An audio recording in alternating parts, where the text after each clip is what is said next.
be there.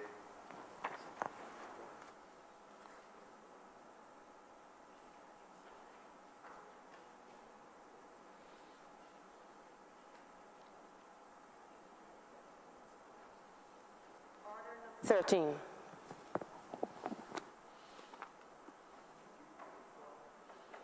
Order number 13, Honourable Member for St. Joseph. Mr. Speaker, we are in this chamber today presented with the opportunity to engage on a matter which does not often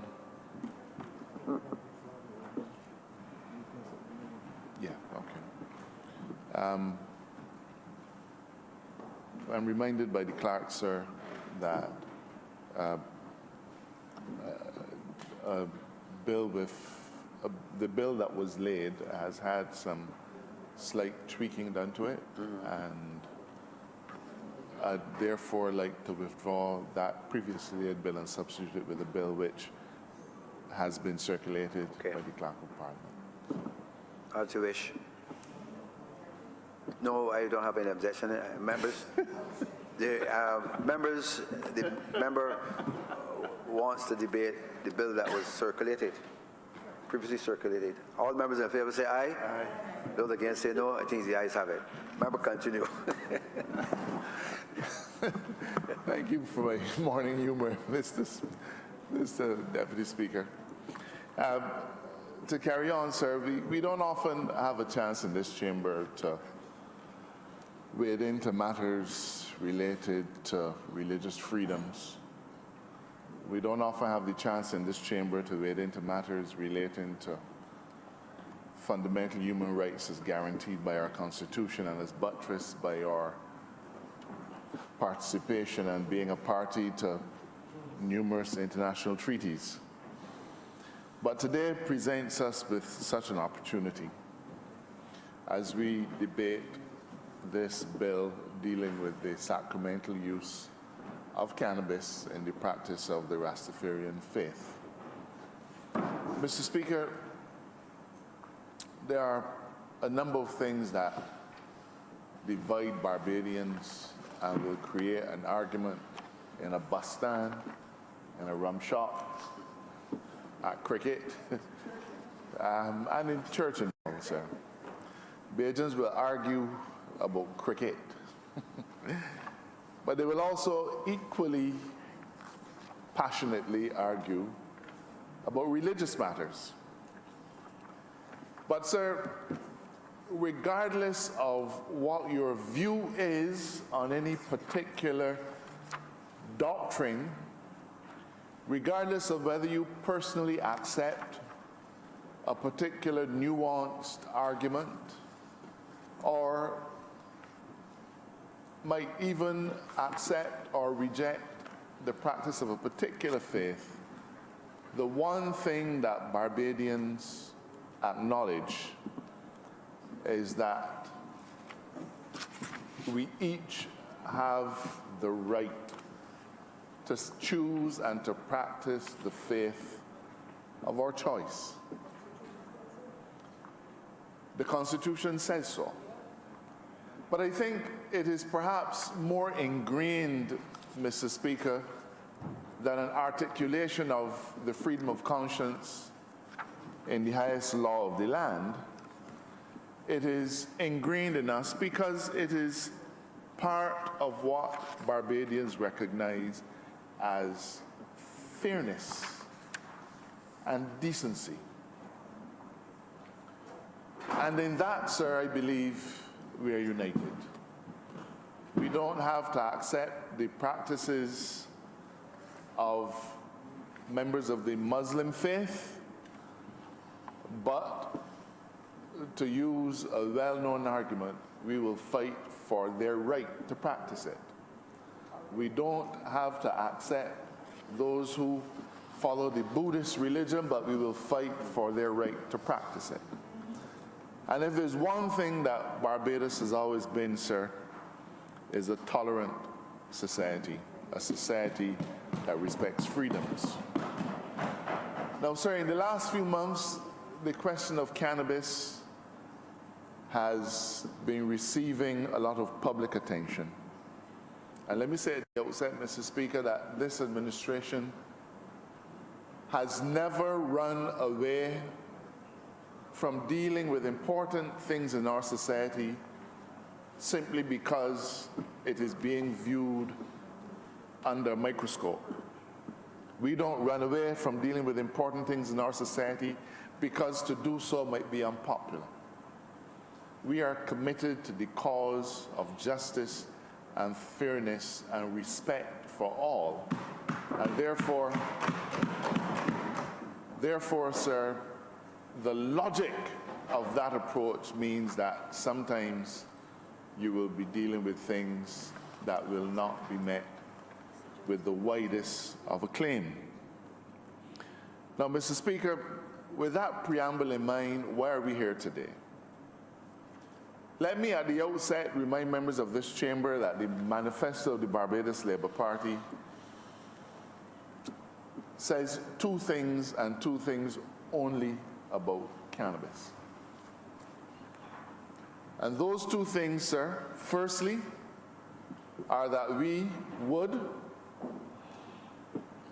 follow the science and introduce legislation to permit the use of cannabis for medicinal purposes. That was our first manifesto commitment.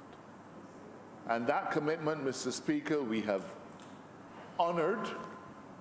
The debate is not completed only because the bill has gone to the Senate, and I believe they'll be debating it during the course of the next week. But to the widest possible public participation, we laid bare the medicinal cannabis legislation. We took contributions from every facet of our society. We took contributions from people with varying viewpoints.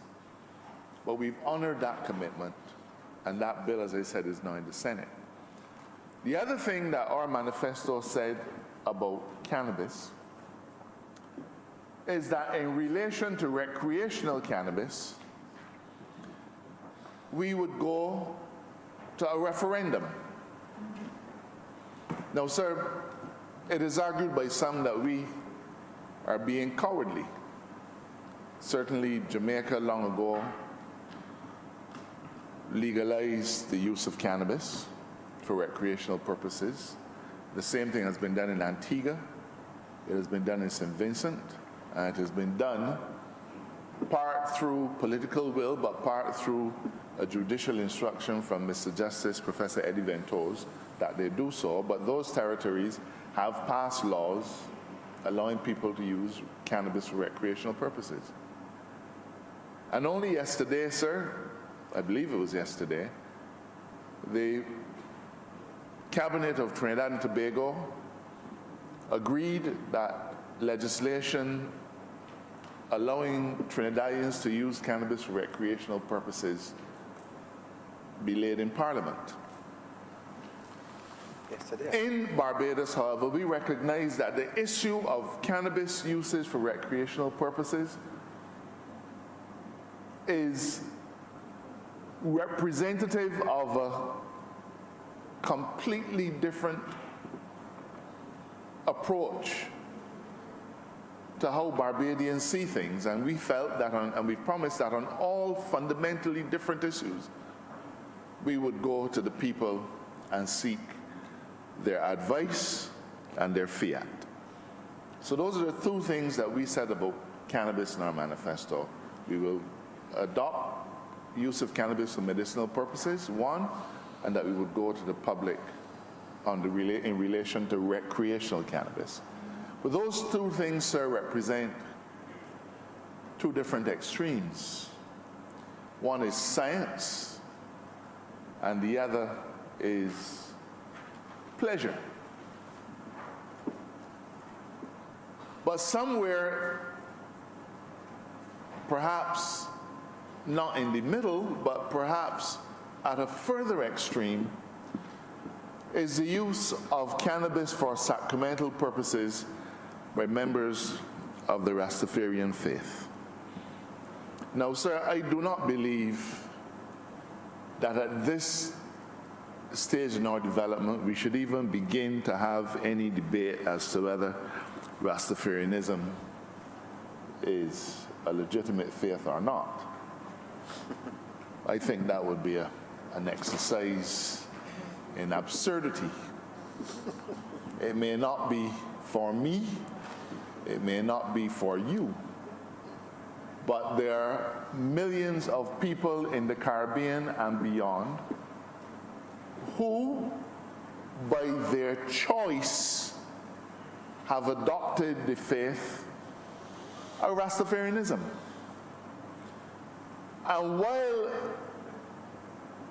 it may be unnecessary for us to carry out any kind of study to determine if it is a true religion or not, I will only offer, sir, that the courts all across the Caribbean and in other parts of the world have accepted the legitimacy of the practice of Rastafarianism as a faith. In the Caribbean, sir, the locus classicus, there's a case called Francis and the AG, a case from, I think, the 80s. And the judge in that case recognized, and in fact he said it is too far gone now to argue the point. Rastafarianism is a legitimate faith. End of story. So let us accept that as a given. The question then becomes whether we have a right in our law to impose restrictions on how Rastafarians should practice that faith. Now, sir, the matter of human rights are addressed in our 1966 Constitution.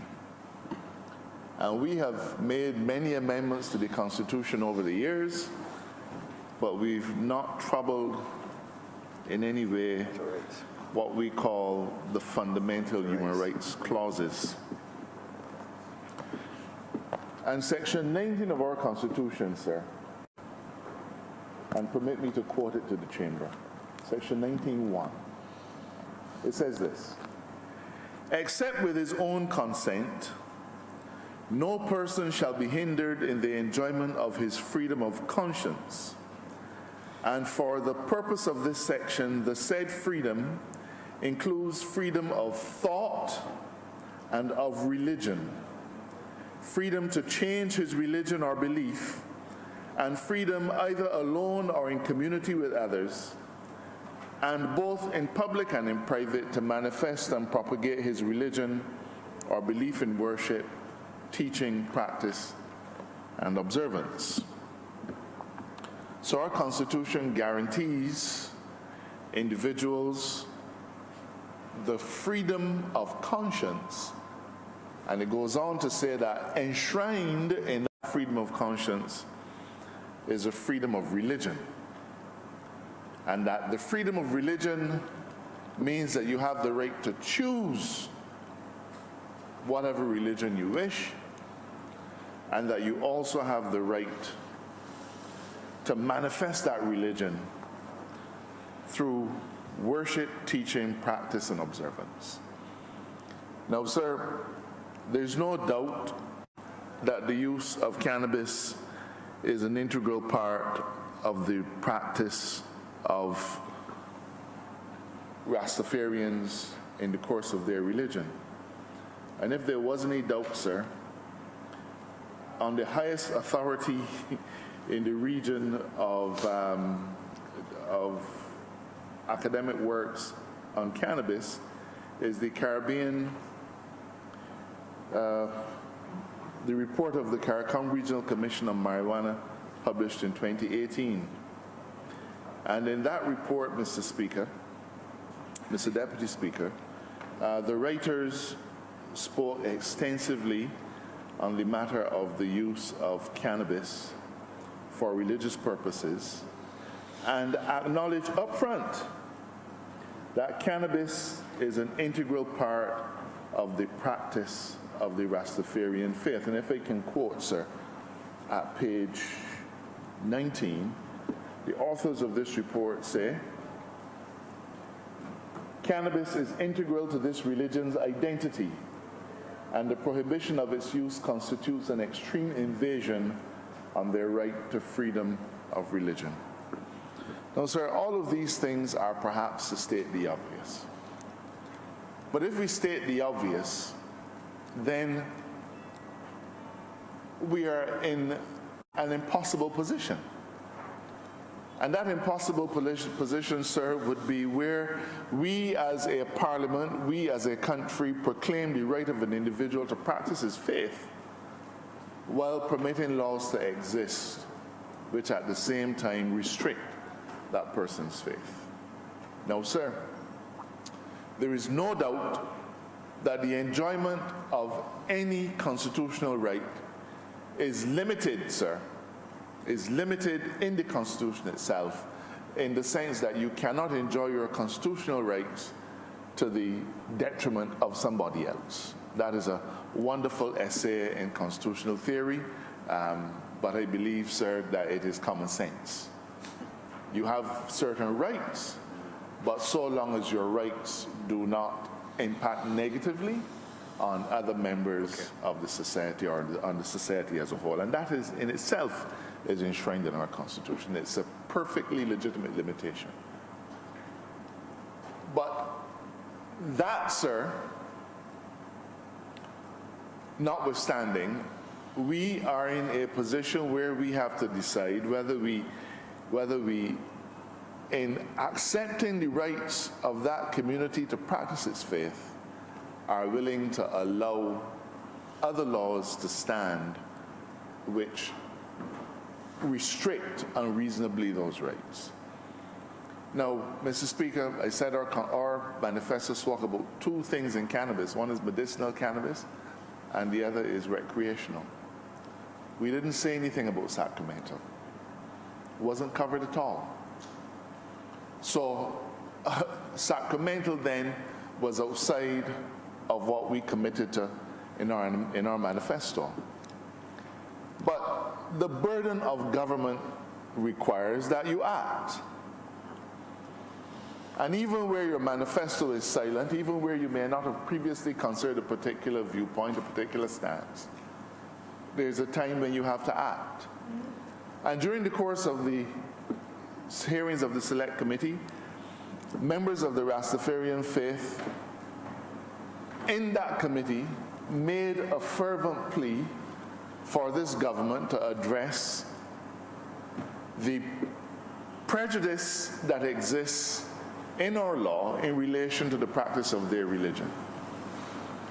And while, sir, the committee was not called on to rule on that particular issue, we only had to deal with medicinal marijuana, I believe, certainly speaking on behalf of the members on this side, I can't speak about the independent senators, or I can't speak about the members of the opposition who were on the committee. But on this side, sir, we were moved by the earnestness, by the passion, but more importantly, by the indefeasible logic that was presented by those individuals, which said, you can't recognize my faith, but still not allow me to practice it in a way that does not submit me to the peril of a policeman knocking at my door and grabbing me or mine and carting us off to prison. And therefore, because it is not recreational cannabis, we are satisfied that we are in a perfectly legitimate position to deal with this issue today. Now, I am comforted, sir, that our stance is correct because of recent judicial decisions. And one of those judicial decisions is the case of Maccabees in St. Kitts. And that particular case, sir, is worthy of note. It was a decision, I think it was given in February or March of this year. And it was a decision of Mr. Justice Professor Eddie Ventose, one of our young, brilliant legal jurists. And the facts of that case were quite simple, sir, are quite simple. A Rastafarian in St. Kitts was charged with possession of marijuana. I believe he was riding along his bicycle. He was charged with possession of marijuana contrary to their drug use legislation. He was convicted. And he appealed and raised the constitutional issue of his freedom of religion. And in that appeal, he argued quite succinctly, I am a Rastafarian. Part of the practice of my faith requires me to use cannabis. And the cannabis that I had in my possession that day was for that purpose. You have convicted me as a criminal in circumstances when all I was intent on doing was engaging in an act of worship. And therefore, you have infringed my constitutional freedom of protection. Now, sir, Eddie Ventose wrote a decision that is superbly reasoned, covers all of the bases in law. But also, Professor Ventose, Justice Ventose, went further and looked to see where else in the region he could ferret jurisprudence to help him to come down on a position. And if you had any doubt that Rastafarianism has reached international acceptance, Mr. Justice Ventose was able to go to South Africa for 2 decisions of the highest court in South Africa, dealing with essentially the same issue, the right of Rastafarians in the South African diaspora to utilize marijuana as part of the practice of their faith. And the decisions went in 2 different ways, but in each case, they recognized that it was a freedom of religion issue. And so Mr. Justice Ventose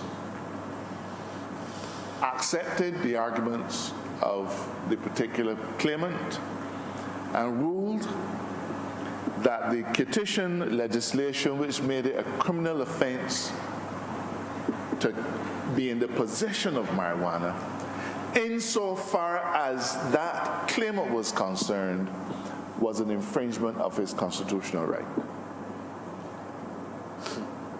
He went on to order the government of St. Kitts to pass legislation in the shortest possible time, which would have the effect of guaranteeing the freedom of the Rastafarians in that country to practice their religion using marijuana. That is the long and short of it, sir. I will concede that Mr. Justice Ventose also came down on his decision from the position of the right to privacy. The beautiful thing about law is, sir, that it encourages dissent. Mr. Justice Ventose, as right as I think he is, I don't have to accept he was right in every part of his case. And there are some parts of the Ventose decision where I think that Mr. Justice Ventose went too far. And certain elements of his reasoning that I do not accept. But there are others, sir, that I think are undeniable. So, with that judicial authority, sir, let's come home to Barbados. We have similar drug abuse legislation which prohibits the possession of cannabis. But it is in conflict with the right of the Rastafarian to smoke his cannabis as an act of worship, because you can't smoke it unless you possess it. Now, one must be denied. You either deny the right of the Rastafarian to practice his faith in fulfillment of what he considers to be his biblical and religious imperatives, or you deny the part of the law which says that it is illegal. we've chosen, sir, to deny the part of the law that says it is illegal. But the first point that must be made is that we are limiting this denial to the practice of Rastafarianism. No, sir. I believe the last time this chamber had any reason to debate the church in Barbados would have been back in the 70s when we disestablished the Anglican Church. 74. And where we, for the first time, said the church's business is the business of the church and not the business of the government. State. Not the business of the state. For the first time, we acknowledge the separation of church and state. Now, sir, what we have tried to do is to craft a piece of legislation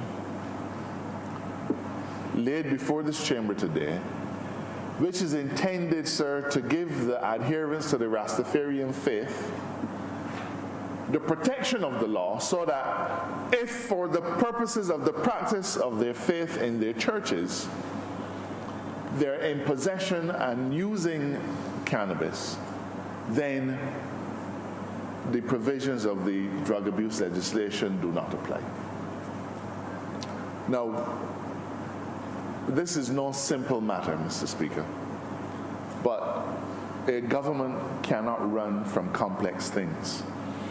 I remember at university when I was doing jurisprudence, we learned about something called the School of American Realism.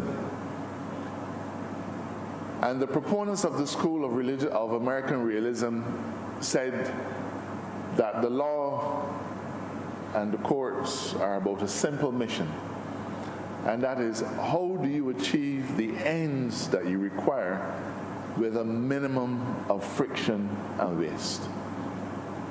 And that's it. How do you get where you want to be as a legislator or as a court, while at the same time ensuring that there's a minimum of friction and waste? Sir, there are almost bitterly opposed views in relation to the use of cannabis, plain and simple. We've had people from the Christian community write to the Committee on Medicinal Cannabis, and they never said that they oppose medicinal cannabis, but they argue that what we were doing in relation to medicinal cannabis was just another way of trying to sneak in recreational use of cannabis through the back door. That's where they said, that's all this, that's what we're doing. We don't want to get from, we don't worry about being able to smoke weed. And you're calling it medicinal cannabis as a start. Sacramental. So I have no doubt that sacramental use will be viewed in the same negative terms by the same people. But it is for that reason, sir, that we've had to craft a piece of legislation that ring fences the practice of the Rastafarian faith from the rest of the community. Now, let us not be foolish. I don't think anybody elected anybody in this chamber because they were foolish. Sir, if the church was offering something, if the church was giving away money, sir. Okay. The church was giving away money. Suppose What will you say? a particular congregation say, we give away money every Tuesday. I will bet you that from Tuesday morning, people will be lined up outside the church. Okay? I say that because we have to recognize that the moment we pass a law which says that adherents of the Rastafarian faith will be able to use marijuana in the practice of their faith in their churches, their congregation might swell. Don't doubt about it, sir. It might swell. It might swell. But equally, let us not be foolish. People are not going to run to church with the Rastafarians just to be able to smoke weed. They're not. They're not, sir. No, I would not go to church to get communion if I wanted a little wine. Okay? Because, I mean, there's no logic to it. So those people who will argue, man, everybody can be headed up to the religious temple of the Rastafarian so they can smoke weed. Well, I mean, really? Is that, I mean, people, you can start going to church with the Rastafarians just to be able to smoke cannabis? What about all the singing and all the parts, all the other things that you might not want to do? What about all the other rituals that are associated with it? But so what if people do? Our statute, as we propose it, is limiting your use of cannabis in the context of a religious place and in the context of an act of worship. So if a member of this chamber wanted to try it and he's willing to sit through 2 hours of service to try it, he's welcome to do so. He's welcome to do so, sir. The law cannot legislate for all of those things. Any more, sir, than we could legislate some tests to determine who's a Rasta. I don't know there's any law which sets out the criteria for who's a Christian. There are a lot of people who claim to be Christians. And it's not for me to say whether they are or not. But I know we've all sit down in the back of a bus. I hear somebody say, she's a Christian in truth. Well, she was doing so. We all form our judgments. We all form our judgments. But the good thing is, it doesn't matter because the practice of a faith is a personal thing. And I believe the member for St. Peter will underscore that if he speaks in this debate. It's a personal thing, sir. So I'm not at all in favor of us passing a law which says that you got to pass a test before we could agree if you're a Rasta, or you gotta bring some documents to establish that you are a church. We are pragmatic people in a pragmatic and modern society, sir. There are churches that open every day. Pastor this, Reverend that, Bishop so-and-so, Apostle this, body next. And we accept them as legitimate expressions of Christian faith, and nobody ever asks them to see, can I see your documents of incorporation? So we are putting in place a regime that is practical and one that follows sensible acceptance of the behavior of human beings. So I'm not worried when people say, man, the Rastas enough, people enough can be get there, so some bald-headed Rastas can be able to. We are saying that in the context of your church, the Rastafarians can practice and smoke marijuana. And for that purpose, sir, they are able to possess limited amounts of marijuana. For that purpose. Okay. But in our meetings with the Rastafarian community, and we've had many, they have said, but AG, for us, the practice of our faith is not just limited to our place of worship. Because just like the Anglican churches have the Pentecostals have open air. I'm from the Church of God, so many a night I was in open air on the street light in a little coat trying to keep warm as a little boy. Made me a good man, that's right. And so they've said part of our religious experience includes going out and having religious events. So what are you going to do about that? And they said that will be exempt too. That will be exempt too. So our legislation, when it is passed, will allow for the Rastafarian community to have events out in public, sir, I'm not hiding from it, out in public, where they will be allowed to use cannabis. Now let's get real, sir. This is not about a fella wanting to get high and deciding I want smoke. That's not what this is. And anybody who can't see the distinction between recreation at a bram and serious people searching for a religious experience, sir, that person is not the person I'm talking to today. And I began by saying Barbadians have accepted the practice of other faiths, and they have accepted, sir, the people's right to express it. Now, let me tell you, sir, I grew up just, as they would say, on Charles Road Bridge. And I remember in the early 70s seeing the first Rastafarian I ever saw in my life. First one I ever saw in my life. I was a little boy. And we were curious, who's that man? And you know what people said, sir? Don't mind he mad. Has that been the experience of anybody in this chamber? Yes. He said, don't mind he mad. He wasn't dressed the way I dress. He didn't look like anybody in this chamber. He had long matted hair. He was drinking water from a spring. I'm not sure which spring we had in St. George, but I can't think of any. He wasn't eating any meat. And he started to speak in language that you and I did not find familiar. He was saying, I and I. I and I. And he was talking about Africa. And it made my parents uncomfortable. I'm not lying, it did. And it made your parents uncomfortable because he represented something that to us was strange. But today, sir, the Rastafarians winning Grammys.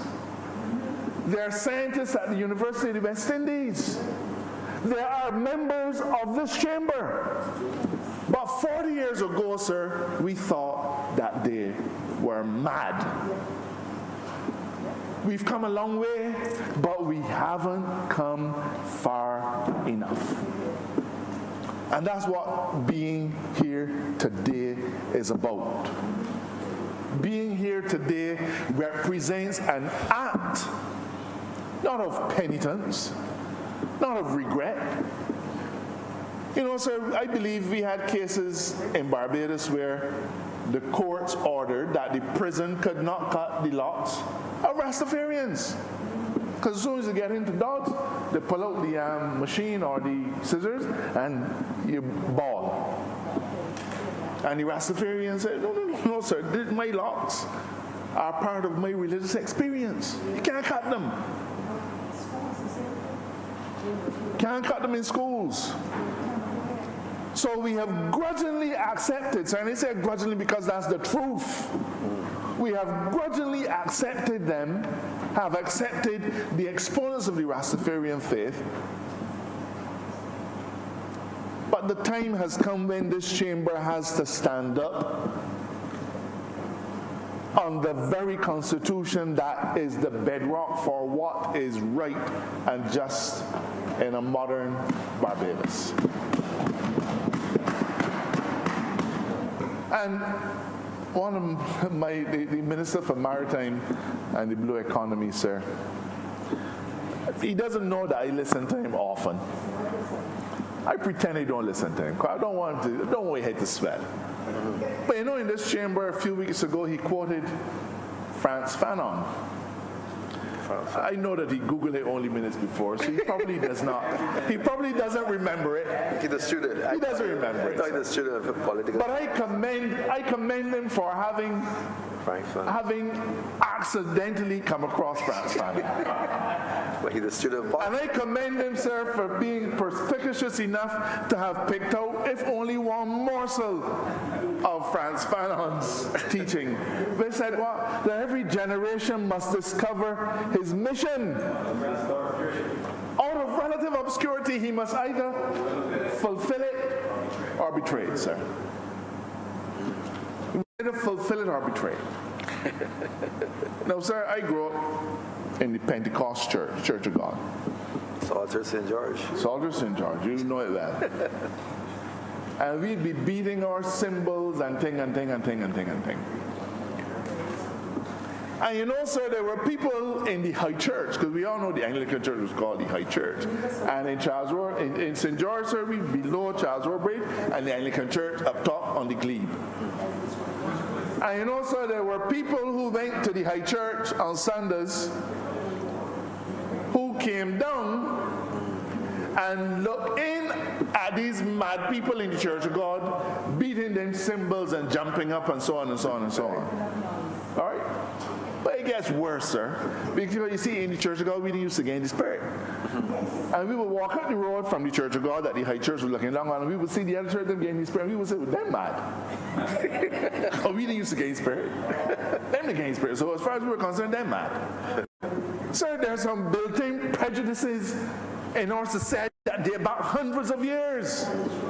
And this is not about a Pan-Africanist thing. I leave that to my good friend, the Minister for the Environment. But this is about an acknowledgement, sir, that the time has come in 2019 to say, so far and no further. So far and no further. Now, Mr. Speaker, there are some individuals who feel that by acknowledging in this chamber the Rastafarian faith, that we have betrayed, I don't know, their sensibilities. And there's some who don't mind us doing that, but feel that we should say, I don't care who God you serve, but you ain't smoking. And there are members of the Rastafarian faith who are offended by the fact that we should even have to pass a law in here at all to give them religious freedom. After all, nobody passed a law to give the Anglicans and the Catholics and the Seventh-day Adventists and Jehovah's Witnesses any religious freedom. It didn't arise. Nobody had to pass a law to allow the Mormons to come into Barbados. There was no law, so why are we passing a law? Why are we passing a law to say Rastafarians can smoke weed? Why? And they are offended by the fact that the Parliament of Barbados should be moved to do so. And I understand the assault on their sensibility, on their collective sensibilities. But I also understand, sir, that Barbados is not the wild, wild west, and whether we like it or not, we are governed by the laws. Yeah. Governed by the laws, sir. And the laws in relation to cannabis, I'm not going to go into now, has a vexed history. Because 100 years ago, there was no law in the world that prohibited the use of cannabis for anything. There was no law in the world 100 years ago that prohibited the use of cannabis for anything. Nothing.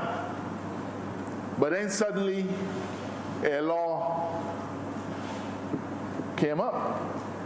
An international treaty came up. And all of these things came up all around us, and people, and the use of marijuana, use of cannabis, found itself out beyond what was acceptable in a society. The Barbados Labour Party has committed to going to a referendum. We're not going to touch that unless the people say in a referendum, you have our blessing. But this issue doesn't fall in that area, sir. And as the Attorney General for Barbados, I'm happy to have some brave people standing alongside me who are willing to stand up and say, thus far and no further. The discrimination that adherents to the Rastafarian faith have suffered, thus far and no further. The prejudices in our society, thus far and no further. The restriction on your constitutional right to practice your faith, sir, thus far and no further. Is it perfect? No, sir. It isn't perfect. And I know, Mr. Speaker, that there are individuals who say we don't only practice our faith at church. So let's put it out there. I ain't hiding nothing. This Parliament, if nothing else, has to be about truth and fairness. And you know, when we go to court, my few colleagues here who are at the bar, the Colbert Street Bar, those colleagues know that when you're always told from the first day you start, when you are arguing a case, your duty first is to the court, next is to your client. And that duty to the court requires you to state what the facts are and what the arguments are for your side as well as for the other side, so that the judge is able to make an informed decision. So part of my job here today will not just be to advance one side. I also have to acknowledge that there are arguments for going further than I'm prepared to go. There are arguments which say that if you can allow me to practice my faith in church, why should you not also allow me to practice it when I get home? After all, Anglicans and Catholics and all them are allowed to pray at home. The priest just come and give you communion at home. There are some families that have daily devotions at home, and nobody stops them from doing whatever they want to do at home. Why, Mr. Marshall, AG, are you not going to allow me to smoke as a religious practice at home? That's the question. It's a legitimate question. But remember, I began by pointing out, Mr. Speaker, that constitutional rights and freedoms must be enjoyed in the context of a societal reality. And that's part of the challenge. Everything about what we do is not going to be easy, but we have to make the best decisions at any given time to guarantee the freedoms to the best extent we can and limit it where we want. I witnessed an absurd argument which said, you know, if you're saying that I can have a religious right and I can do what I want, suppose I'm a Satanist and I decide that my religious right include killing people.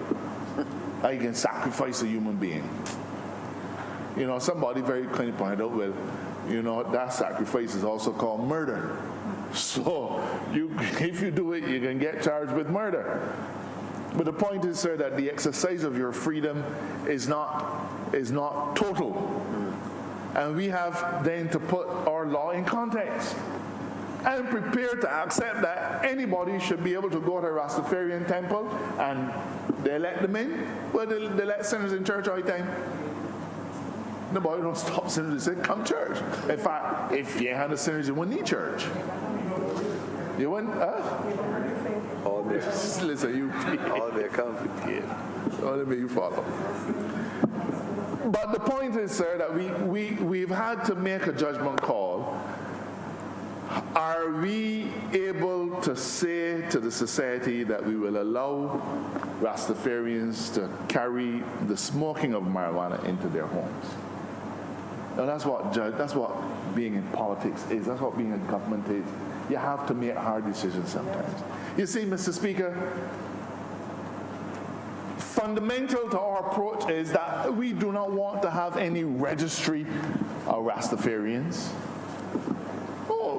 Because there's no registry of Buddhists or Mormons or Anglicans. They got people who say, I'm Anglican but never went to Anglican church in their life, or say when they get baptized, they never went back. We would have a practical difficulty guaranteeing the practice of that particular religious component in a home, because when Constable Brown comes and knocks on the door, how is he to know that the person smoking is really a Rasta? Really a person adhering to his faith? There's no way of knowing. Because we are not going to have any register of Rastafarians. So the courts will then find themselves, our courts will find ourselves bogged down with judges trying to determine, sir, we went to so-and-so house and he was in there smoking weed, and yes, I see he got locks, but I don't feel he's a Rasta, so I charge him. and our judges now got to go through the indignity of trying to work out, well, sir, are you really a Rasta? Do you eat pork? Do you eat meat? Well, it is due. It's an absurd position to put a court in. It's an absurd position to put a court in. And we're not prepared to go there. And it is for that reason that I do not feel, as Attorney General, and I have advised Cabinet and my colleagues, that it would be appropriate at this time for us to allow that freedom to be exercised in the home, because it will create an ungovernable situation which will require us, our authorities and our courts, to engage in a nasty exercise of trying to determine who is or who is not exempt. Because no matter how you look at it, sir, remember in South Africa, in the days of apartheid, you had to have a passport. You couldn't go into certain areas unless you had a passport. You couldn't get certain jobs unless you had a passport. That's why we resist in this administration the idea that Bajans should have to walk with an ID card. There's some things that belong to regimes that we will not be part of. So in order to allow the Rastafarian to practice that element of his faith in the privacy of his own home, opens up a problem for us. It opens up a problem for law enforcement. It opens up a problem for the judicial exercise of discretion, sir.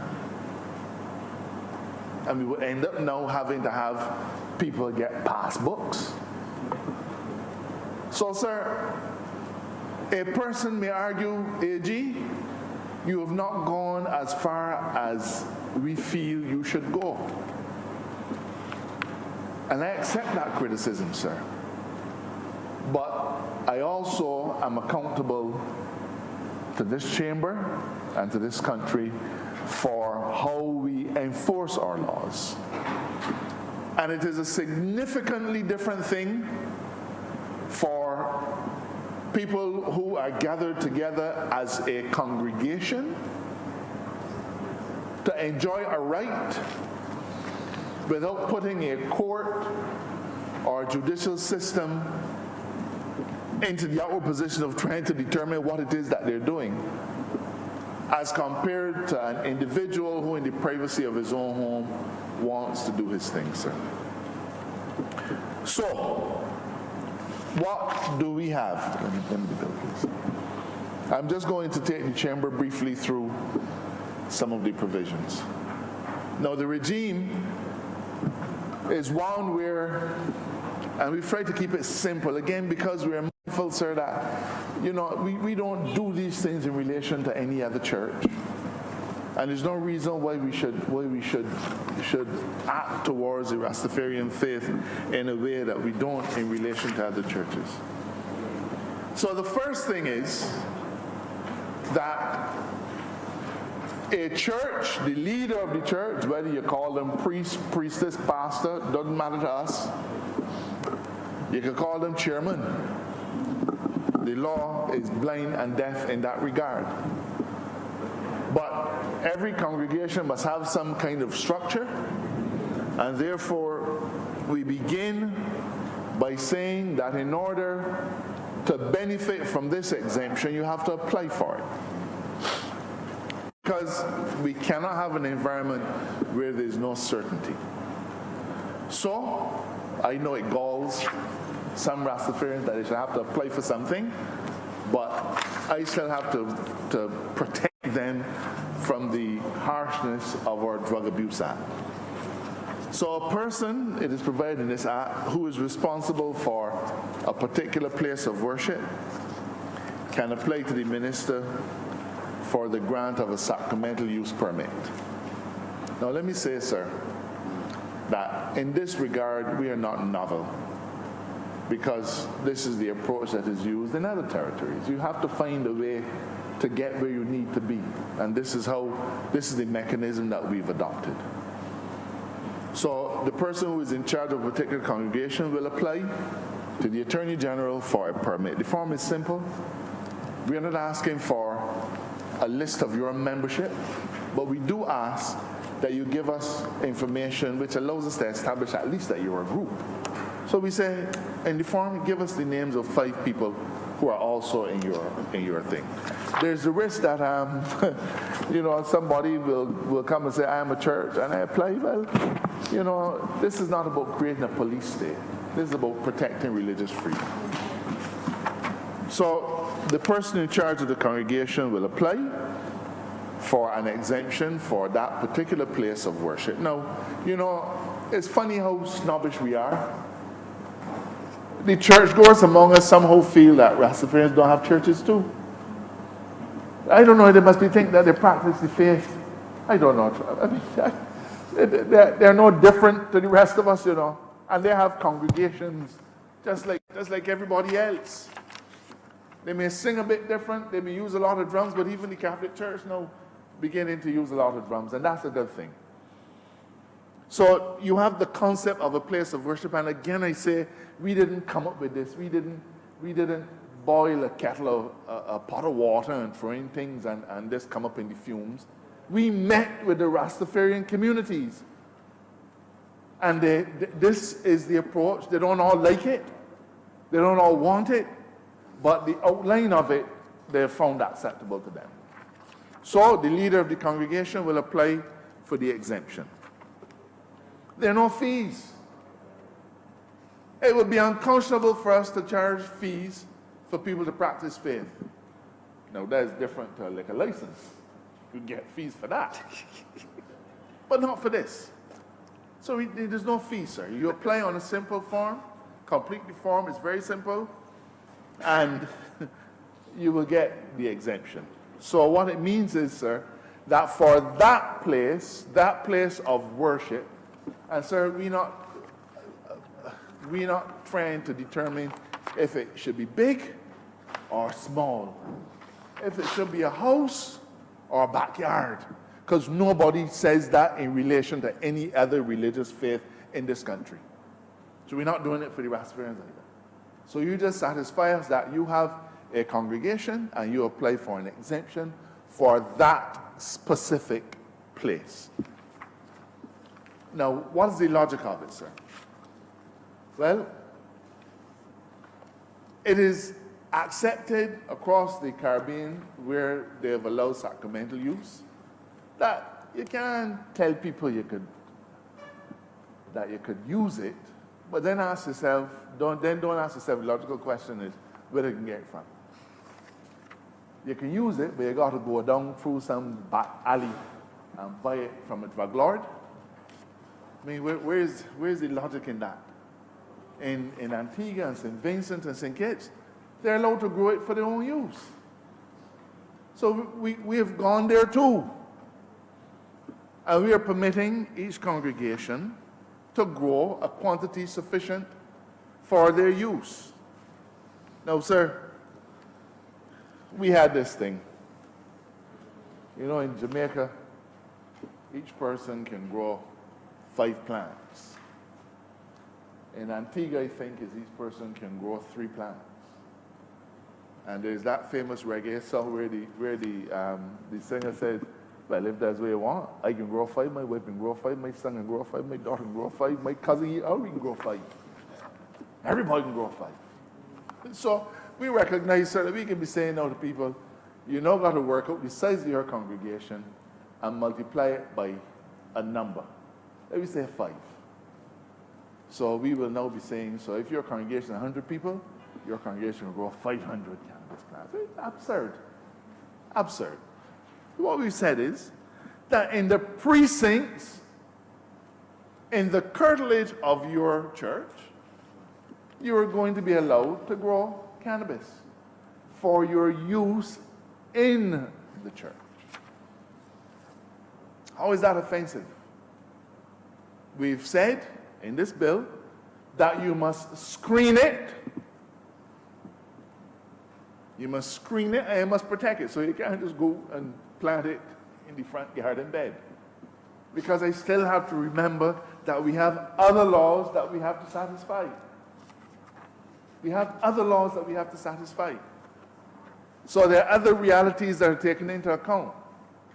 And again, in other territories, they require you to do exactly that.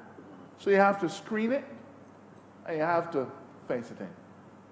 Because whatever you grow there, you're responsible for, but it is only for your use in the context of your worship.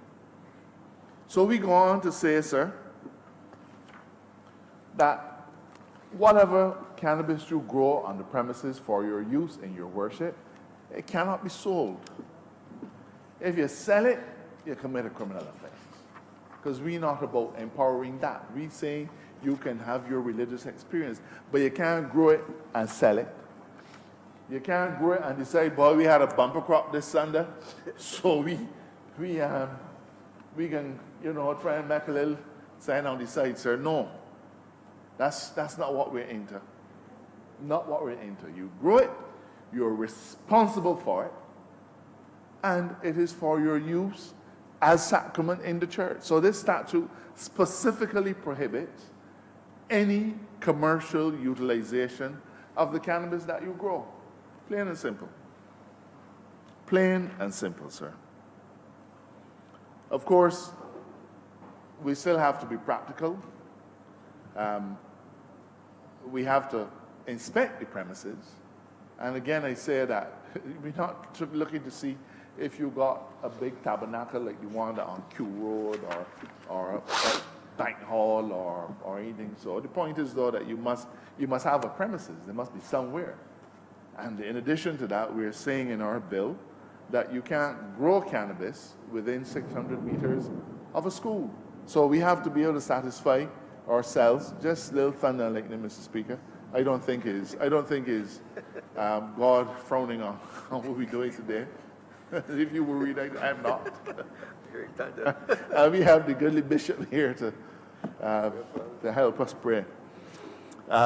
So there's a requirement to inspect premises for that purpose. They're also going to be allowed under this bill to apply for a permit for an exempt event. So that what we're saying is the same way a church can go up 3 houses and do their church thing, and that the Rastafarians, as they do now, sir, don't let's fool ourselves. Rastafarians gather outside of churches and have their own religious events outside of churches like everybody else does. And so we're going to be saying that those events, if you apply for a permit, those events will also be exempt, sir. No. This bill, Mr. Speaker, has 15 clauses. 15 clauses. We've tried to keep it simple because, in our view, in my respectful submission, we're dealing with a faith, and the fewer regulatory arrangements that we have to put in place, then the more freely they can practice their faith. We are also, Mr. Speaker, going to permit individuals who are traveling to one of the exempt events to have a small amount of cannabis in their possession. We've stipulated, sir, 12 grams, but having heard certain representations between the time when this bill was first drafted and now, our legislation currently says that 15 grams and over is a trafficable amount. So there's really no logic in saying that you can possess, if you're going to an exempt event, you can possess 12 grams, but not, and then somewhere between 12 grams and 15 grams, you have a no man's land. So I'm likely to move an amendment to that, sir. So, I hear the naysayers again. So, Mr. A, do you mean to tell me that a person in possession of 12 grams of cannabis can tell you that he's going to an exempt event and he's gone clear? No, Mr. Speaker, again, we have to be practical people. There is no point me saying that you can have an exempt event in Foster's Funland and somehow assume that the cannabis that you're going to consume there is going to materialize in the middle of the congregation. That's absurd, sir. This is not Harry Potter. You don't wave a wand and all of a sudden it appears in the middle of the floor in front of you. If you are giving people permission to have an exempt event, we have to consider, well, how are they going to get it to the exempt event? And therefore, what we're saying is that that a person can transport, but that you're limited to 12 ounces. Now, Mr. Speaker, I concede that this bill is perhaps not perfect. I do not know any bill that is. And while we strive for perfection, and while we have tried to get perfection in this context, I go back to the School of American Realism. How do you get where you need to be with a minimum of friction and waste? Another person might just call it, how do you balance the competing claims? How do you balance those people who are against Rastafarianism, who are for Rastafarianism but don't want them to practice the faith fully? How do you deal with the extremists who say, man, you shouldn't even be passing a law about this because this got to do with my faith and I'll do what I want? What we've learned by being in government, the Ministry of Education, the minister, has learned in the last 2 weeks especially that you have to find a balance between competing interests. The minister responsible for water is struggling to balance helping St. Joseph to get a little water when they come. And I worry that I lose in that particular fight. But soon that can get fixed. But the point is, sir, all of we do in governance, whether it's the Ministry of Finance, Ministry of Blue Economy, Ministry of Agriculture, all that we do is about balancing competing interests. Because we are not any kind of a society where we will all agree on everything. And so part of balancing a competing interest requires us to preserve the law in relation to drug abuse and keep that illegal regime as it is until the country says otherwise. And even when the country says otherwise, if it does, because we don't know, there will still be certain offenses in relation to trafficking and so on. So even then, if the country says we have no problem with this, with recreational cannabis, we will still have to have laws in place to deal with trafficking and things of that sort. So we're balancing, sir. It's not easy. But I believe that what is here today represents an earnest, credible, and practical effort in allowing the Rastafarian community to have their faith capable of being expressed in the way that their God says it should be expressed. It isn't perfect, but we still have to recognize that our law exists in a society and that there are other societal interests that they have to protect. And for those individuals who say, man, AG, foolishness, you need to legalize the whole thing. No, sir. That is not what we're here for. We have said in our manifesto, referendum. But what we are here today doing is recognizing the rights of individuals to practice their faith as they see fit. Mr. Speaker, the legislation is not difficult. As I said, it tries to establish a very simple regime. You apply for a permit, you get the permit. The permit is not renewable. You don't have to come back every year and apply. You apply for your permit and you get the permit. But please remember always that we should not want people to do we shouldn't want to do to people that which we don't want to do to us. Because no religion in Barbados has any laws saying, other than the Ten Commandments, saying, thou shalt or thou shalt not. And that's the irony of it, sir. That even in the recognition of the faith, that we are required as a parliament to pass a law so as to facilitate the practice. But that is the burden we bear. That's the burden we bear. So 100 years ago, wouldn't have arisen, but it arises now. It's a limited piece of legislation. I remind Parliament and those within our hearing that it exempts their places of worship. So a person attending at that place of worship can smoke, drink it, do whatever they want to do with it, because I'm told that it's not just a smoking thing. We have this idea that it's just about, lighting and smoking. That's part of it. But there are other ways that they use it to manifest their religious intent and religious experience. So in the confines, in the precincts of their place of worship, they have that freedom. They don't have it on Broad Street. They don't have it at Sheraton Park, at the mall. They don't have it, I regret to say, in their own homes. But I believe I've tried to explain to the Chamber why we are not in a position to go where they want us to go in that regard. They will have it for exempt events. And they will apply for that, and that's a license that, we still have to be practical about those things. But the important thing, sir, is that we recognize the ability to use it as a sacrament.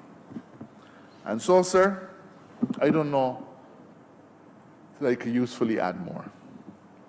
I believe that this is perhaps not a watershed debate of any kind. I don't know if it will go down in history. It may even be forgotten in a few weeks' time. But for today, sir, for today, I am satisfied that we are conferring a benefit on individuals who have long deserved it and who have had to suffer the indignity of being constantly in peril of committing an offense as they carry out the act of worship. I cannot think, sir, that anybody in this country would want us to be so repressive as to do that. I could probably shut up. But let me just say this. I didn't read a lot of church history, but I read some. And there were days when you had something called the Inquisition. And the Inquisition in those days was very quick to find a man to be a heretic. And a man named Galileo invented the telescope. And he dared to say that the earth was not at the center of the universe, but that the earth rotated around the sun. And the Inquisition came and they gravelled Galileo. They said, boy, you are a bad scientist. They said, man, your theories make no sense.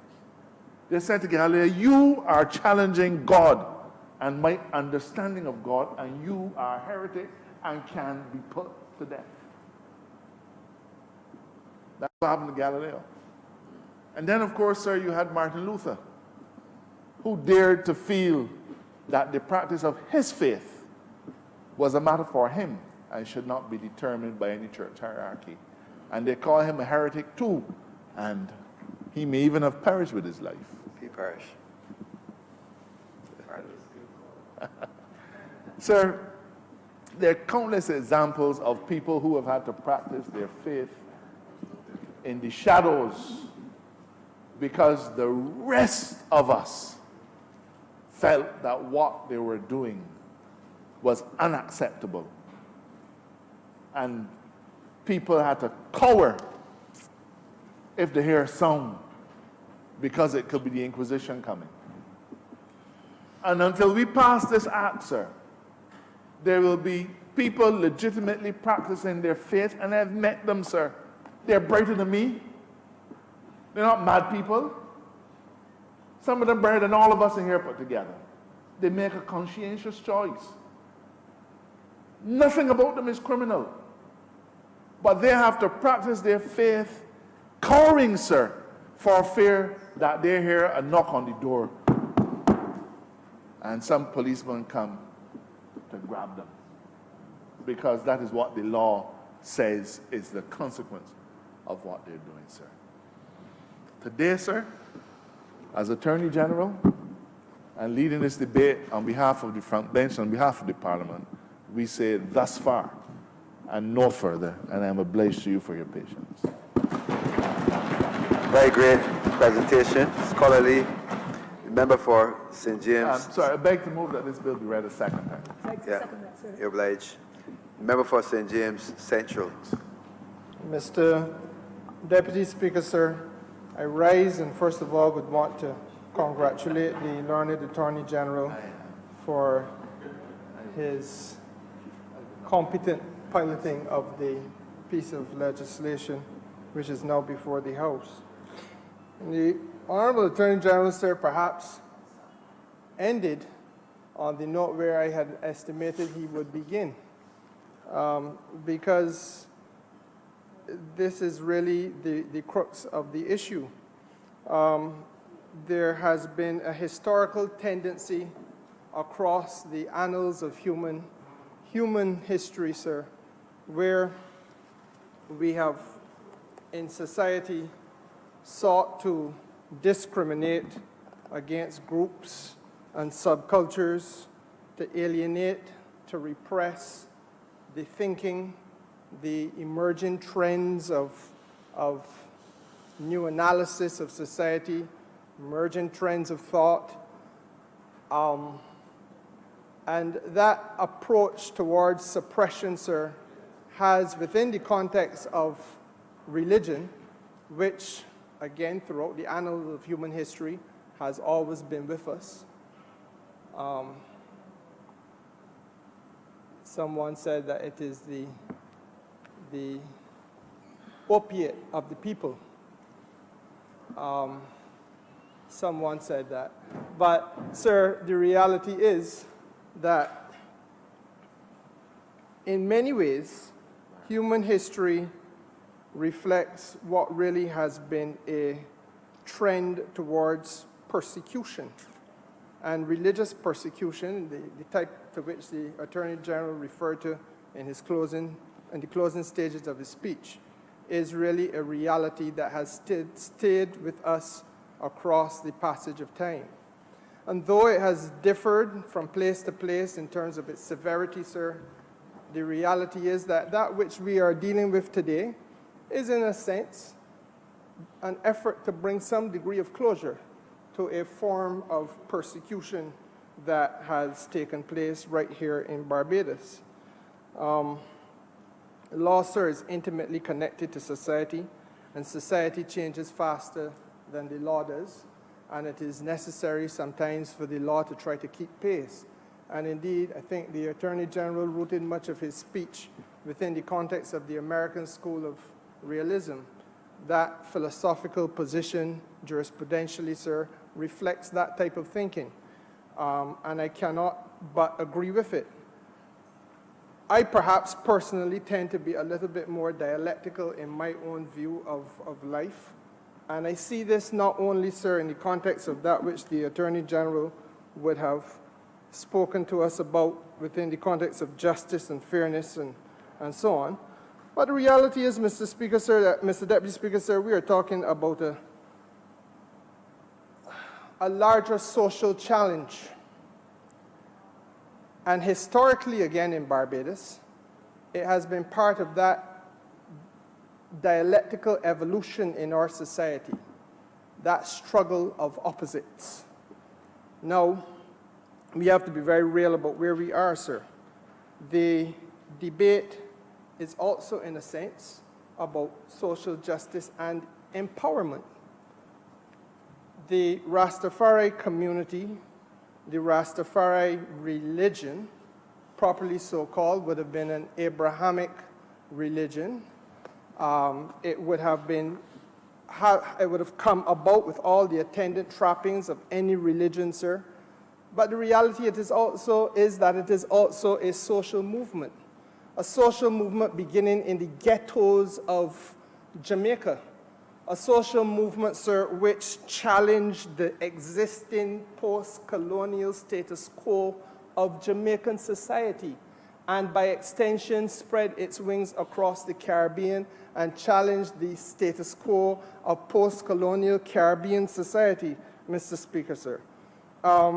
It addressed fundamentals that our society did not want to confront, and to some extent still does not wish to confront: resettlement of the African diaspora to their place of origin, the engagement with Africa as the motherland, Mr. Speaker, the concept of liberty, the music that you listen to, the chantings involved, Mr. Speaker, the smoking of cannabis. All of those things, the Honourable Attorney General is right. As little children, we were urged, as early as my experience in primary school, to look askance and in some instances look with horror upon people who represented that thinking, because that stood out in this society, conservative as the society then was, and in some instances still is. It stood out like a sore thumb. But the reality is, Mr. Speaker, sir, we have to be frank. There has been a change or an evolution during the course of the years. Before, when someone would have said to you that they were eating idle food, it would not have been engaged as being health conscious. It would not have been engaged as being sensible. Today, that is not the way in which you look at it. The wearing of dreadlocks, Mr. Speaker, the courts of this country are replete with instances, especially industrial tribunals, replete with instances where people have sought to repress and to suppress and to oppress the natural instinct of black Barbadian men and women who have sought to wear dreadlocks in their workplace. And yes, we have come to a point, sir, where our own leader of government business at one time, and I believe she will get back there, and the Speaker of this Honourable House, sir, wear that hairstyle. Mr. Speaker, sir, the reality is that there is an issue in this matter, an underlying theme, which we have to address. And that is that for the first time, a political party forming the government of this country has sought to engage with a group of people in Barbados on the basis of their legitimacy in our society, on the basis of the role, the fundamental role that they must play in the evolution of this society, on the basis, Mr. Speaker, sir, of an acceptance of the contribution that Rastafari has in fact made to the development not only of Barbados, but the wider Caribbean, sir, and to engage with them on an understanding that the sacrament that they partake in as part of their religious conviction is something which is not to be treated as worthy of being suppressed and repressed, but rather, sir, for them to be able to celebrate their sacrament in the same way that the Anglican community amongst us, for example, will celebrate a sacrament of Holy Communion. And Mr. Speaker, sir, to do that is to remove the aura of discrimination and the historical concept of persecution which has attended these matters in Barbados.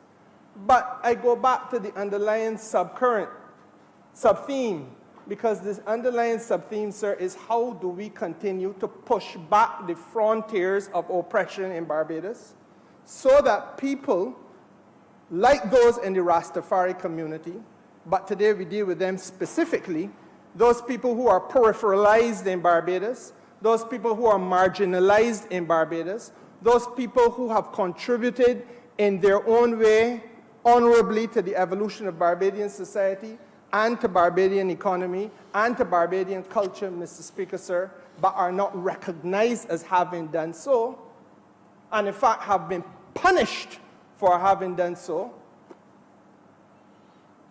that those people can now be celebrated. That is the issue, the potent political and social justice issue that is before this House today, Mr. Speaker. And, you know,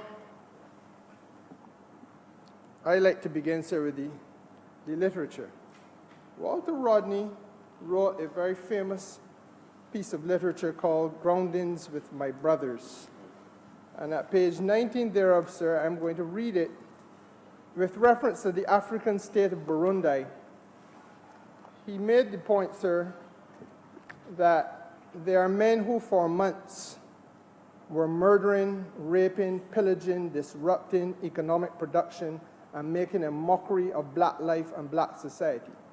And yet, white power said not a hair on their heads was to be touched. They did not even have to stand trial or reveal their names. Conscious blacks cannot possibly fail to realize that in their own homelands, they have no power. Abroad, they are discriminated against, and everywhere that black masses exist, they can be traced to suffering from poverty. And we have, Mr. Speaker, sir, to recognize that this goes a little bit beyond the ability to smoke cannabis in the places of holy assembly for those who practice the Rastafari faith. It goes, Mr. Speaker, a little bit further into the realm of what is the way in which Barbados has embraced Rastafari contribution to our society. It goes, Mr. Speaker, to the realm of how Barbados has embraced Rastafari contribution to our economy, to our commerce, to our productivity. Have we embraced them, Mr. Speaker, sir? Or have we sought traditionally to marginalize and peripheralize them? And if we have in fact done so, as I submit we have, then, Mr. Speaker, sir, it is a testimony to the transformative nature and the progressive nature of this government that we have brought this piece of legislation and other acts to bear before this country up to this point in the short life of this administration. And what do I speak of specifically, sir? The records of this House must now be allowed to reflect some home truths. The first of which, sir, is that we had in our manifesto, which the people of this country so warmly and fulsomely embraced in May of last year, a commitment at page 19, sir, that we would do a number of things for the Rastafari community. And again, we committed to that because we engaged with them and others who are on the periphery of Barbadian sociology or Barbadian society and economic and cultural existence with a view to bringing them from the periphery into the center and into the mainstream and to recognize all of those entities for their value and their potential contribution to the development of this country. You can't talk about building a Barbados, sir, with justice for all and then put in the word except. And that's what historically we have done. We built a Barbados, sir, and convinced ourselves that we were building a Barbados for all, but were content. As a little boy, I witnessed with my own eyes on Broad Street out there, sir, policemen with dogs chasing vendors from the streets in Bridgetown. That is a fact. I'm not making it up. It is well within your recollection, I'm sure, Mr. Speaker, sir, and mine. I witnessed that. You can't be building a Barbados for all and excluding the people who must live in the country because of the fact that they represent a class or an element or a subculture that don't suit you. And this parliament, of which we are part, this parliament, sir, is not pristine. This parliament's records are not pure and untarnished in this regard, because this parliament presided over an environment, sir, which allowed that type of thinking in Barbados to fester.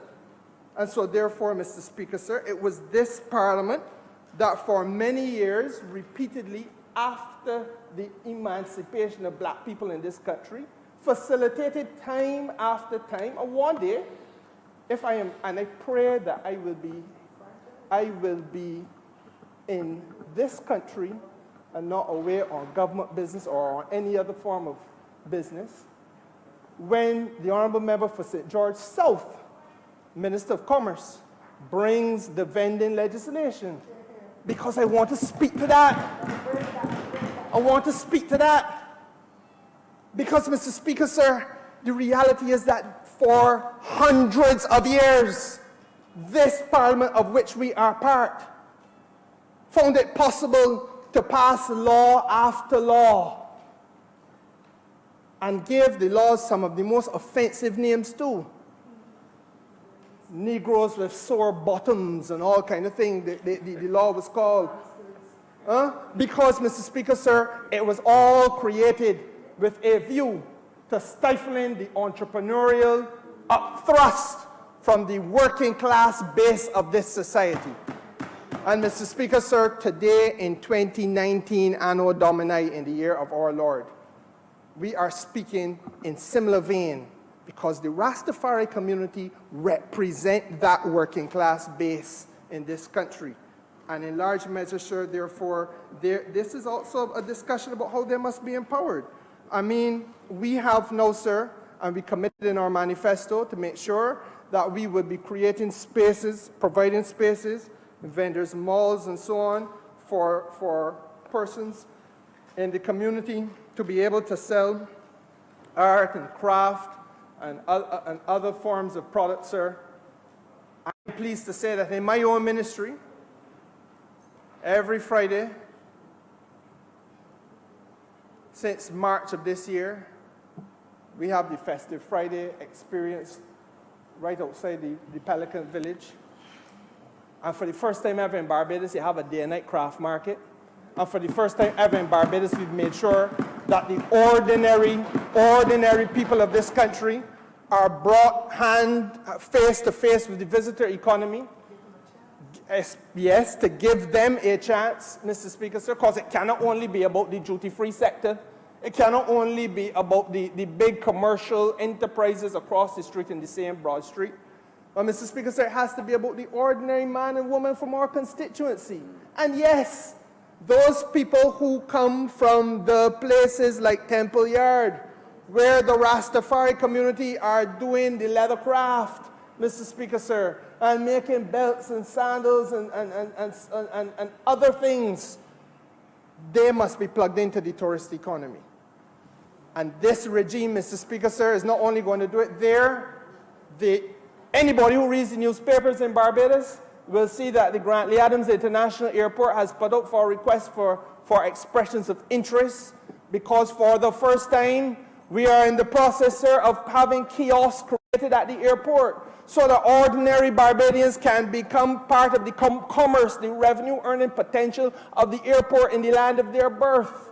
It before was for those people who were selling $100,000 pieces of jewelry.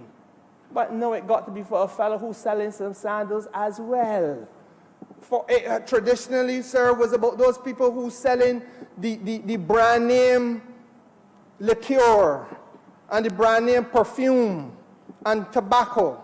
Mr. Speaker, sir, it has to be about those people who are selling some of the things that the little clay and other pieces of interest that are created in the homes in Barbados. That's what this has to be about. By extension, Mr. Speaker, sir, it is this administration that has gone to Bath with the Rastafari community. For the first time in the history of this country, a Minister of Agriculture has entered into an arrangement with the Rastafari community in Barbados, sir, so that at Bath now there are 60 acres of land delineated for the use of the community. And they are, and when I say delineated into spots. So that you have 60 acres subdivided, Mr. Speaker, with a view to members of the Rastafari community being able to have access to the land so that they can till the soil and engage in a formality only now to be completed at the Ministry of Housing, as I understand it.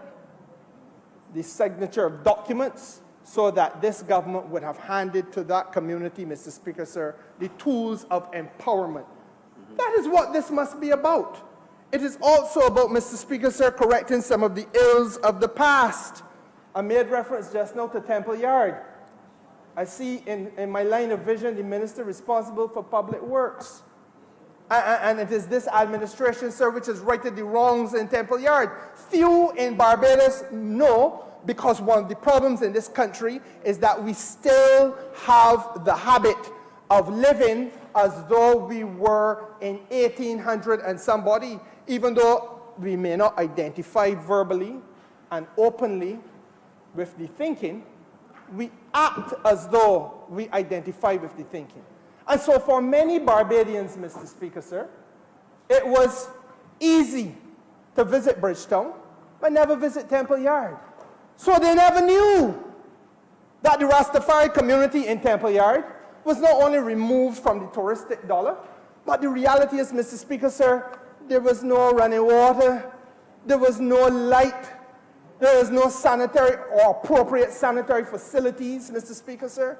That was what we inherited when we came to office in 2018 May. Few people in this country know that, because unfortunately few people in this country have made it their business to stand shoulder to shoulder with those who might quite properly be called the wretched of the earth. It is for this government to intervene and for this government to interface in a way that is responsive and corrective, so that today, 18 months after coming to government, we don't have to trumpet it from the rooftops, but the reality is there for all to see. There is no running water in Temple Yard, though. There is no electricity in Temple Yard. And the bathroom facilities. The fact of the matter is, Mr. Speaker, sir, for God knows how many years prior, that was the state of affairs that people who are trying to run a business in Barbados were subjected to. That is the state of affairs, Mr. Speaker, sir, that would have been deemed intolerable, quite properly so, if it was to be found on Broad Street. It was unthinkable, or would be unthinkable, Mr. Speaker, sir, if persons of lighter hue and Anglo-Saxon background or Anglo-Saxon extraction were running a business of that type and those circumstances, with those sordid daily experiences. But for years, it was allowed to go on and on and on, because the people that we were talking about, sir, the people we were talking about were deemed by this country's silent acceptance, they were deemed not to matter. That is what this debate is about, sir. Trying to make sure that some of those wrongs of the past, some of those afflictions are corrected.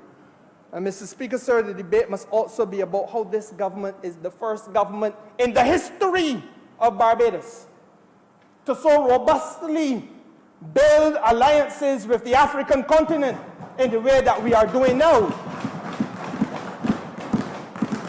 So that, Mr. Speaker, sir, within the space of a 3 or 4 month period, we have the President of Ghana and the President of Kenya pay state visits to this country, and then a reciprocal visit by the Prime Minister of Barbados, not just to see one another, but then also, sir, to concretize proposals for development of this place, whether they be in maritime cooperation, be in tourism and touristic nature, international transport, health, their nurse. Even as we speak, Mr. Speaker, sir, there are people still in Ghana working through the fine-tuning of an arrangement so that we'll assist, as we will see nurses being able to come to these shores to assist us at our hospital, Mr. Speaker. Engagements with regard to industry and commerce. Even as we speak, there are Barbadians in Ghana who are dealing with those matters. And I say this, Mr. Speaker, sir, because part of what we must not lose sight of is the fact that this government has not only talked the talk, but walked the walk. And it has sought to lead by way of example. It has sought to lead by way of example. And therefore, sir, a seemingly simple point, by allowing people who are practicing their own faith to be able to do so without persecution, How would any of the people in the Anglican community feel if they were penalized because they wanted to practice the sacrament of Holy Communion the way they see fit and the way they do? But nobody wanted to put themselves in the shoes of those who were oppressed and suppressed and could not practice their sacrament, Mr. Speaker, sir. And we said that can't be good enough. We want to make sure that there's a level playing field for all and end the discrimination, and unapologetically do so. And it is for those reasons, Mr. Speaker, sir, that I have no challenge whatsoever with accepting the proposition made by the learned Attorney General today. And I commend them to this House, sir. I urge this House also to reflect on the performance of this government with respect to the way that it has put on the front line of the country's development for the first time the well-being of the Rastafari community and others who may not be Rastafari but are of similar socio-economic circumstance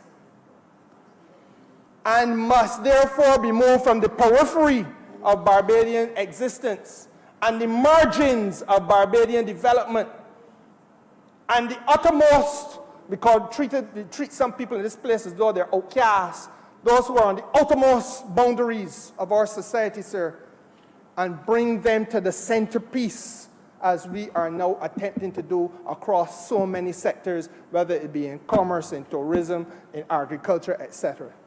That is what this country must be about. It cannot be a partial approach to development. It must be a holistic approach to national development. And with those few words, Mr. Speaker, so I want I'm obliged. Member for Christchurch is Central. Mr. Speaker.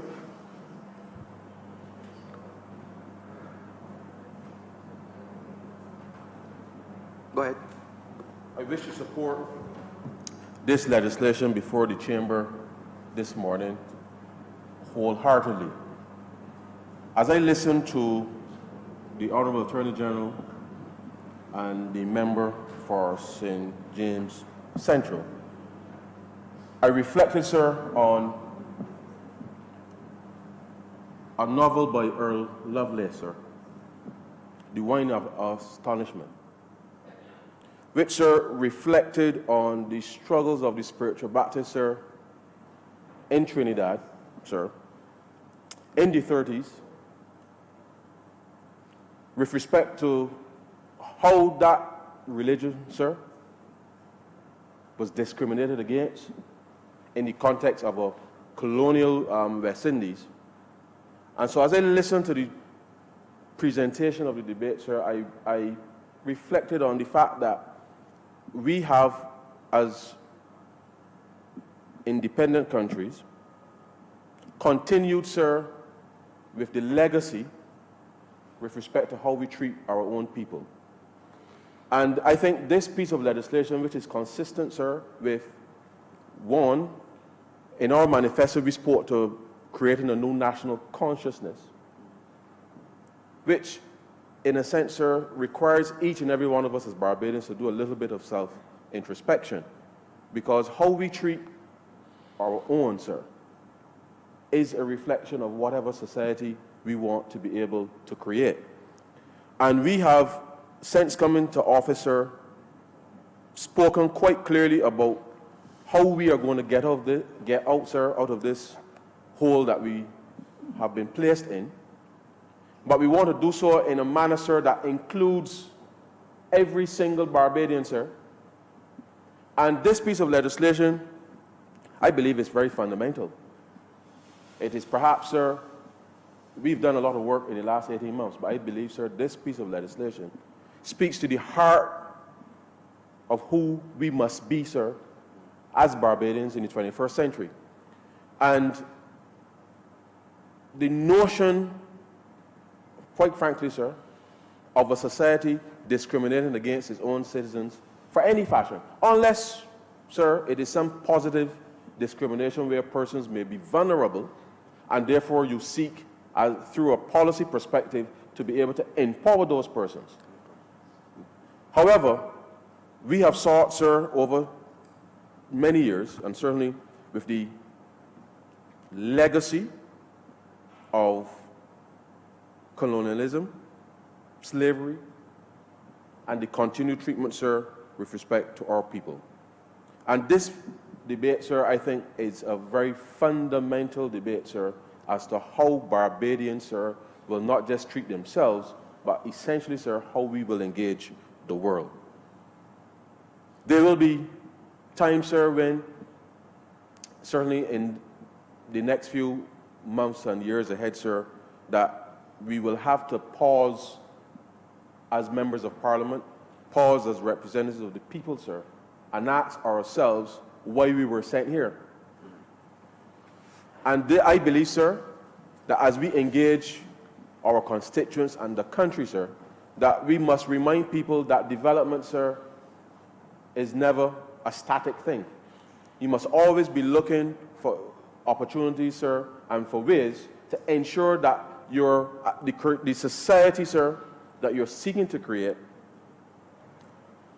is always conscious, sir, that those things that are deficient, that a government has a responsibility, sir, to remedy. And I fully support, sir, this bit of legislation. But I asked the clerk, sir, earlier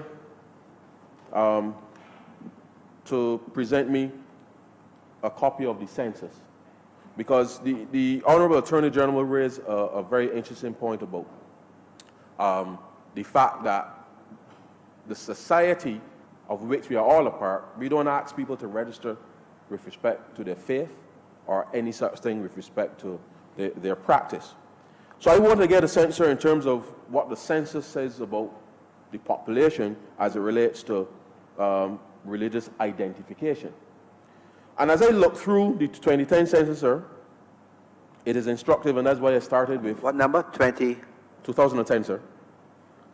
2010 population and housing census, it would have been... That's a report from the From census of 2010? From 2010. Okay. So it would have been laid in the House, I would imagine. Right, fine. Back then, sir. In 2011, perhaps. So I started where I started with the comparison with the spiritual Baptist, sir, and what I would have read certainly at school in the context of the journey, sir, towards what people may determine as acceptable. Because there was a time when spiritual Baptists, like Rastafarianism, as representation, sir, of black people, practicing religion which was different from what was introduced to us, with roots, sir, representative of Africa. And therein lies that innate struggle, sir, with these debates and discussions, because within our inner selves, sir, there's that inner struggle to identify ourselves as African. And this government, as the member for St. James Central indicated quite clearly, the Prime Minister has just returned from Ghana. And having established, sir, the first mission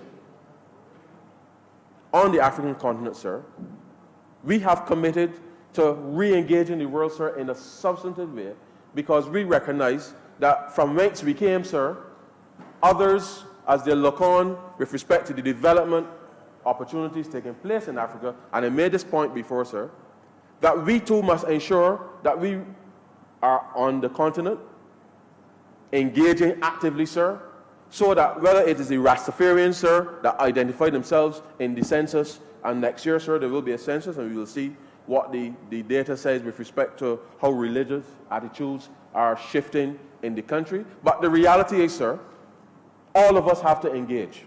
All of us. Irrespective of whatever religious choices we make, we have to actively engage. And part of creating that new national consciousness, sir, first and foremost, is to recognize that we cannot, sir, expect to engage optimally in the world if we are hamstrung in ourselves internally, sir. And so this debate, I believe, is a fundamental one, and I know that there are a lot of tangential issues, sir, that will come out as part of the discussion. But it speaks, sir, fundamentally as to how we see ourselves first as black people in this country, a country that is based on, based on the statistics, sir, 95% of the population, sir, of African descent. And therefore, as we move forward, how do we recognize, and the Honourable Attorney General would have hit the nail on the head, because as you are aware, sir, last year, prior to the election, we engaged in a very strategic exercise in canvassing, and we went to many a church all across this country. And I remember, sir, attending a service at All Souls. And, sir, I just remind you, I used to live in Peterkin, and All Souls just a stone's throw away from me. But I was amazed, sir, that during that service that we attended on the behalf of the speaker, that the drums, if you recall, sir, the distinctive memory from that particular service, sir, was that it is an Anglican church, but the drums, the presence of the drums, sir, in the church spoke volumes, sir, for all who attended on that day. Right. And it says to me, sir, that one, the religious practice in this country, sir, is becoming much more Afrocentric. Diverse. In its practice. And if we can accept that under, certainly, sir, 30 years ago, drums in the Anglican church would have been, the sky would have fallen, sir. The sky would have fallen. The sky would have fallen. And so as we mature, sir, and recognize and look within ourselves as citizens in a mature democracy, issues such as these, sir, will come up, and we must face them as big men and women, sir, have mature conversations, and understand that the freedoms that are allowed to us under the Constitution as expressed by the Honourable Attorney General is perhaps, sir, the most important thing that we can ensure that we hold each other to account for. And as we seek to build out a society now, sir, that is rooted in inclusiveness. These long-standing, sir, these long-standing issues have to be faced. We need to be open and honest with ourselves of the fact, sir, that many of the things that we do to ourselves, sir, are simply because of what has been left over, sir, from pre-independence. And we have continued, sir, to subject ourselves willingly. Willingly. Nobody is forcing us to do anything, sir. Willingly, sir, we continue to subject ourselves and our citizens to the thinking of those of the past. Yeah. And the member for St. James Central spoke to it quite eloquently. And as we are now, sir, in a few days, going to celebrate 53 years of independence, sir, it is appropriate, sir, that when you get to that age, as you would say, sir, mature as a country. These are some of the issues, sir, that we must have those conversations with all of our citizens. And not everybody will necessarily agree, but the reality is, sir, that how you treat your inner self, sir, is a reflection of the kind of society that you want to be able to build. Now, sir, I go back to the wine of astonishment, sir. And because the AG spoke to what we said in our manifesto, and it's instructive that in the wine of astonishment, sir, the spiritual Baptist in the village of Banas in Trinidad, as described, there was a character called Ivan Morton, sir. He was a teacher. And Ivan Morton, the village, sir, saw Ivan Morton as the hope. And they describe him later as a teacher who became afflicted with politics, because they elected him, sir, to join the council, to represent their interests with respect to being able to lift, sir, the prohibition ordinance with respect to the practice of spiritual Baptist religion in Trinidad. And Ivan Morton, sir, having been elected, or as they're described, afflicted with politics, sir, then turned his back on the people. The very people who looked up to him as their hope.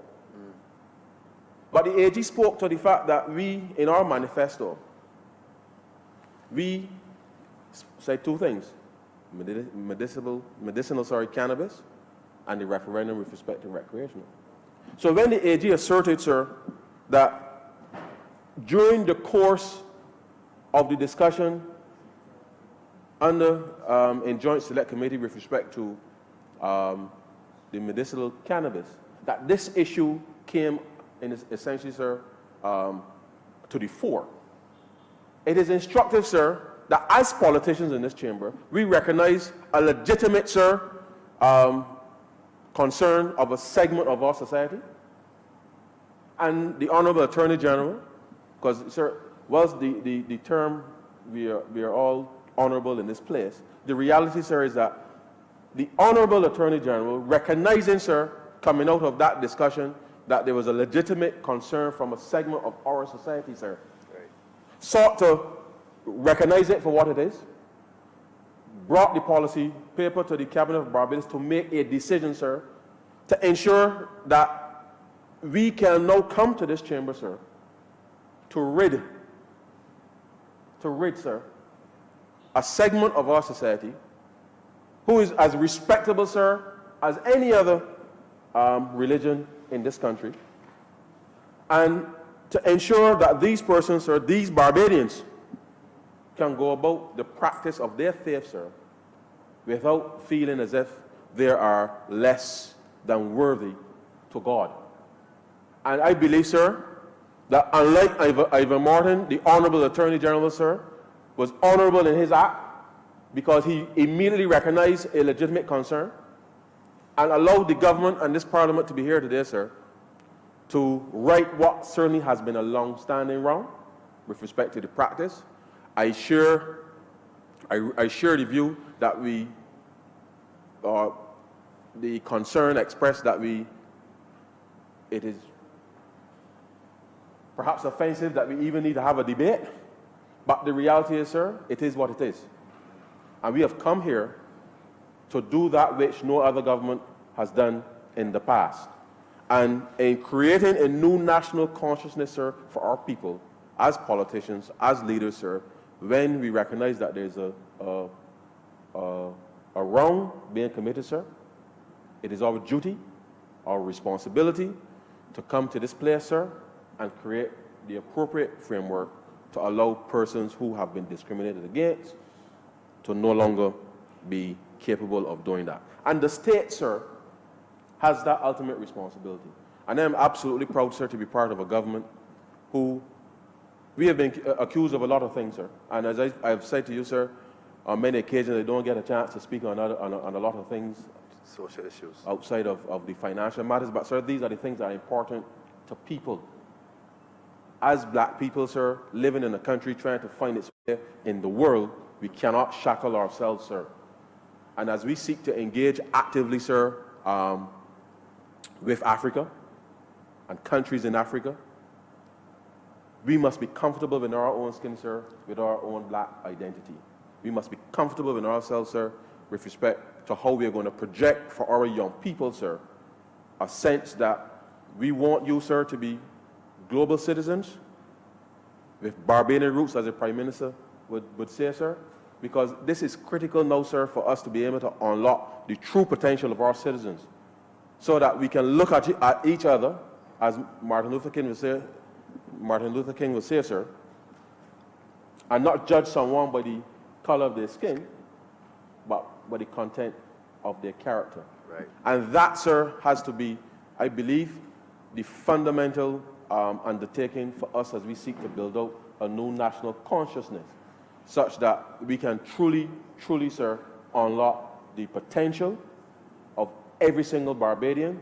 This debate, sir, I believe is fundamentally important to us being able to move forward as a mature country, Right. to make decisions, sir, in the interest of our people, and to create the space, as certainly the Honourable Attorney General and the member for St. James Central has indicated, that allows people to feel as if, sir, they are part of a country that is moving, rather than feeling as if they're excluded or second-class citizens or outside children or whatever whatever perception that people may have of not feeling a part of. We must open up ourselves, sir. As we did, the country accepted our proposition with respect to being able to move the country in a different direction, sir. We all signed the same manifesto, sir. We all came here together, sir, with the same mission. We are still on that mission, sir, irrespective of recent happenings, but we are still committed, sir, as we all signed, to creating that new national consciousness for Barbadians, to properly engage in the world, sir, to rid ourselves, sir, as much as we can of the kinds of discrimination that has presented itself in this country and has left a wide cross-section in our society, sir, suffering because of our unwillingness, sir, to continue that which was left by our colonial masters. And, sir, I support 100%, sir, this bill before the chamber, and I am obliged to you. Thank you. Thank you. It's good to hear you talk on the social issues. Very good. Member for St. Michael Southeast. Thank you, Mr. Deputy Speaker. I beg to move that this sitting be suspended until 1:30 p.m. That's early. The question is that this House be suspended until 1:30 today. All members in favor say aye. Those against say no. The ayes have it. This House is now suspended until 1:30 today. Too short.